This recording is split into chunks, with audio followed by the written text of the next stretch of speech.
Do you still remember this Phoenix Suns team, the Western Conference champions who were just 2 wins away from the NBA championship? They were even up 2-0 against the Milwaukee Bucks before getting reverse swept. After that, they became an underachieving team. Eventually, the franchise was sold and bought by multi-billionaire Matt Ishbia, who made a lot of moves and, obviously, built a new team, keeping only Devin Booker. They acquired Kevin Durant, which was fine at first because the lineup was still balanced with Devin Booker, Chris Paul, and DeAndre Ayton. Kevin Durant wasn't the defensive threat like Mikal Bridges, but he was a huge upgrade on offense. However, they later traded DeAndre Ayton and also traded Chris Paul for Bradley Beal. This formed the big three of Bradley Beal, Devin Booker, and Kevin Durant, but the result? Not a single playoff win. They were swept by the Minnesota Timberwolves last playoffs, and this season, they didn't even make it to the play-in tournament.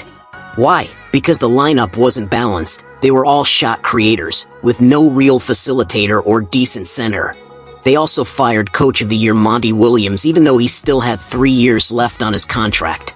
They hired Frank Vogel, but after just 1 year, also with 3 years left on his deal, they let him go too. Then they hired Mike Budenholzer, and after just 1 year of his 5-year contract, he was also removed from his position.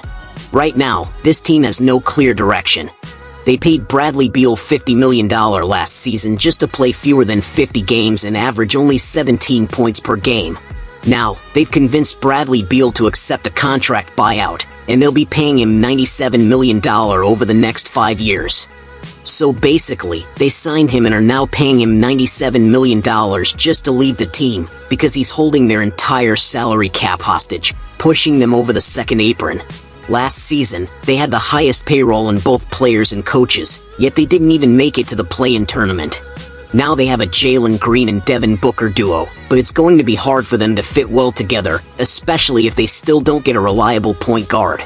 Chemistry is a big factor here, something the owner of the Phoenix Suns seems to ignore as he just keeps spending money without direction.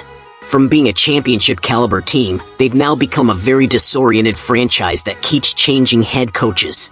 However, they recently picked up some centers like Mark Williams, and thanks to Bradley Beal's buyout, they now have some cap space to go after players like Josh Giddey or Jonathan Kuminga, if those players agree to a mid-level contract.